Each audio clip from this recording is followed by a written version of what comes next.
You think your constant observation is a gift. You walk into a room and your brain scans every microexpression and every shift in posture. You believe this makes you more observant, more capable, or more prepared. You are wrong. This hyper-awareness is a trap that is slowly consuming your life. You are not a genius of social dynamics. You are a human being whose survival mechanism has been hijacked by a brain that cannot find the off switch. This high-resolution perception has two origins. For some, it is biological.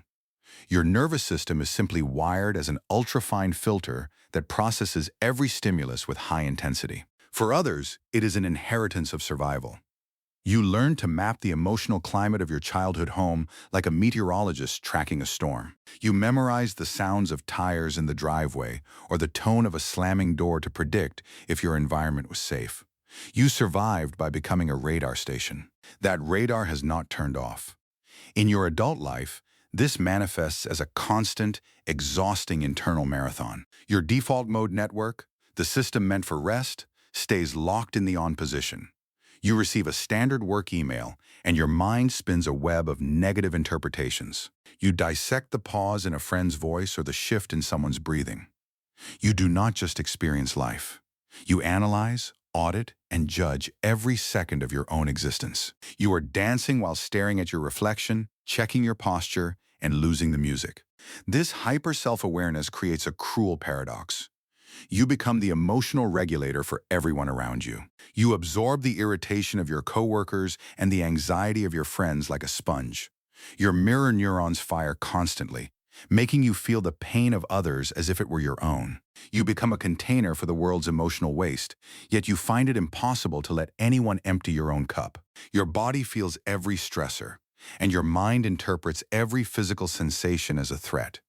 You live in a state of high alert, waiting for a disaster that only exists inside your own head. You try to fix this by predicting every variable.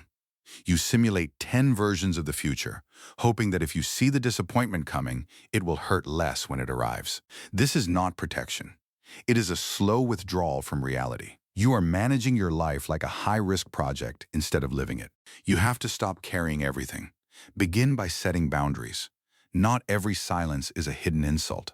If someone is distant, they are likely just tired. Not every emotion you feel is a problem to solve.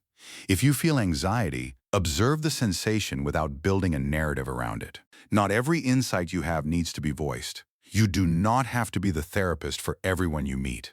Your depth is not a flaw, but it must be managed. Soften your gaze. Change your internal light from a sharp laser that hunts for flaws to a warm candle that illuminates the room. Stop analyzing the equations of the world. Start existing in the present. You cannot silence the mind, but you can choose what it focuses on. Are you going to keep managing the ghosts of the future, or will you finally step into the present moment?